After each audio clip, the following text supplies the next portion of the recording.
My name is Whitney Tyler, and this is my teaching for learning approach versus the activity-based approach.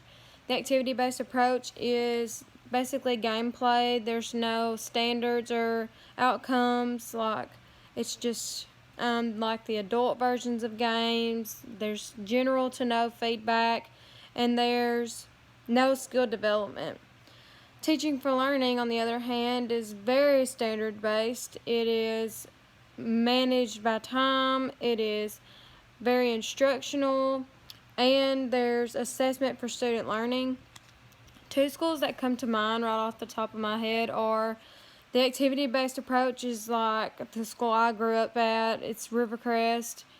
There was instruction, but we didn't learn rules. We didn't learn, techniques or anything like that. We just learned how to keep score and what the equipment was that we was going to be using. So like for badminton, we would know that we had rackets and a net, and that's really all that there was, and the whole rest of the unit was spent just playing tournament play, which we organized.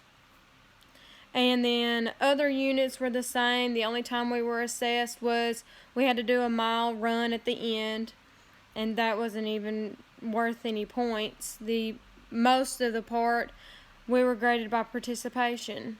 The other side of that is the teaching for learning, and I observed Ridgefield Christian Academy private school in Jonesboro, and they were very, very detailed. A lot of instruction, rules were set out, which I only got to see a day, but I got to see how much time they spent within that one period. I said one day, but I spent a period for, I think it was 8 weeks that we went, and it was a period throughout the week.